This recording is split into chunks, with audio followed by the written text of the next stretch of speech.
ઝઘડિયા જીઆઈડીસીમાં ફરી પ્રદૂષિત કેમિકલવાળું પાણી પીવાથી 9 જેટલા પશુઓના મોત નીપજ્યા।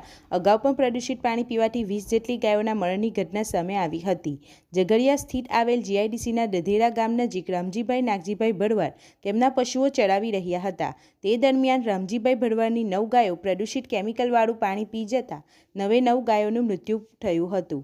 રામજીભાઈ ભરવાડના પરિવારનું ગુજરાન પશુપાલન કરીને નભતું। એકાએક 9 જેટલી ગાયોના મોત થતાં પરિવારમાં શોકની લાગણી છવાઈ ગઈ હતી, જેમાં એક ગાય ગાભણ હોવાને કારણે ગર્ભાશયમાં રહેલ વાછરડાનું પણ મૃત્યુ નીપજ્યું હતું।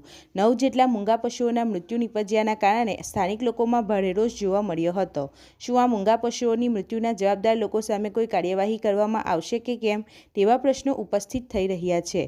આ ઘટનાની જાણ થતાં ઝઘડિયા જીઆઈડીસી પોલીસ સ્ટેશનના પીઆઈ તેમજ સ્ટાફ બનાવની જગ્યાએ પહોંચી કાયદેસરની કાર્યવાહી હાથ ધરી હતી। તમામ મૃત ગાયોના સ્થળ પર મેડિકલ ટીમ દ્વારા પોસ્ટમોર્ટમ કરવામાં આવ્યું। અવારનવાર બનતી ઘટનાઓ સામે આવતી હોય છે, પરંતુ શું જવાબદાર કંપનીઓ પર એક્શન લેવાશે? રિપોર્ટર ભરત મિસ્ત્રી સાથે ગુજરાત અદ્ભુત ન્યૂઝ ગુજરાતી। હું રામજીભાઈ ભરવાડ, હું દધેડા નવી નગરીમાં રહું છું।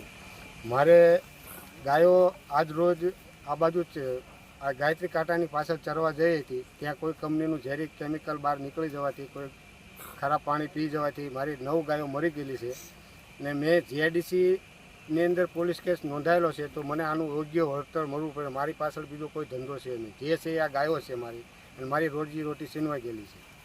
તો મને યોગ્ય આનો વળતર મળવું પડે, કાયદેસર ન્યાય મળવો જોઈએ। આપણી આસપાસ બનતી ઘટનાના સમાચાર જોવા માટે ગુજરાત અદ્ભુત ન્યૂઝ ગુજરાતીને લાઈક કરો, શેર કરો।